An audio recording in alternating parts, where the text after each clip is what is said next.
ईमानदारी का इनाम। किसी गांव में श्यामू नाम का किसान रहता था। स्वभाव से वह बहुत ही अच्छा था। उसका एक खेत था जो बहुत छोटा था, जिस कारण उसके बड़े परिवार की गुजर बसर बहुत मुश्किल से ही हो पाती थी।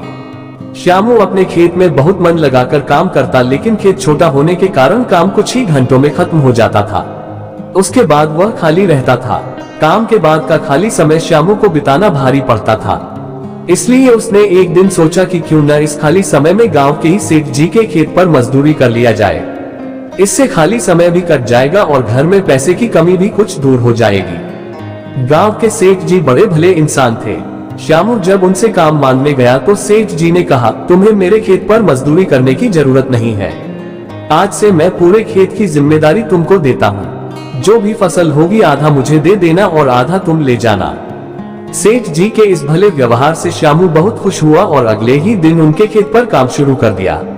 वह प्रतिदिन सुबह सबसे पहले अपने खेत का काम खत्म करता और फिर सेठ जी के खेत में काम करने चला जाता था।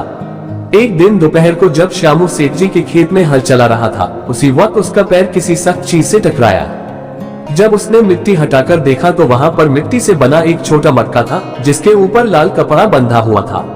श्यामू पहले तो थोड़ा डर गया, लेकिन फिर भी उसने थोड़ा साहस करते हुए मटके पर बंधा कपड़ा हटाया।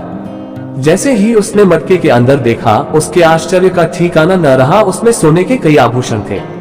श्यामू को अब समझ ही नहीं आ रहा था कि वह इन कीमती आभूषणों क्या करे। एक और वह सोचता, इसे किसी सुनार को बेचकर अपने घर की पैसे की कमी हमेशा के लिए खत्म कर देता हूँ। वहीं दूसरे ही पल सोचना कि यह जमीन सेठ जी की है, ये उन्हें ही सौंपना उचित होगा। काफी देर तक उलझन में पड़े रहने के बाद वह अंत में सेठ जी के घर ही गया। उसने सेठ जी को सारी कहानी बताकर मटका उन्हीं के सामने रख दिया।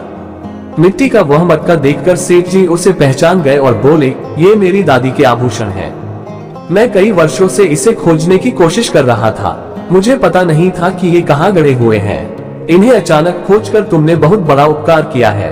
तुम्हें इस काम के लिए कोई बड़ा इनाम तो मिलना ही चाहिए।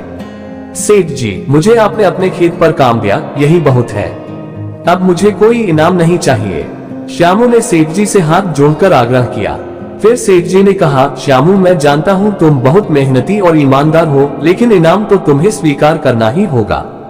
सेठ जी थोड़ी देर रुके और फिर कहा, मेरे जिस खेत पर तुम काम कर रहे हो, आज से वह तुम्हारा है। तुम उसके मालिक हो। सेठ जी के मुंह से यह बात सुनकर श्यामू खुशी से झूम उठा। उसकी आंखों में खुशी के आंसू थे। वह मन ही मन सोच रहा था कि यदि वह लालच में पड़कर अपनी ईमानदारी को भूल जाता तो उसे इतना बड़ा इनाम नहीं मिलता। दोस्तों, हमें इस कहानी से यही सीख मिलती है कि ईमानदारी सबसे अच्छी नीति है।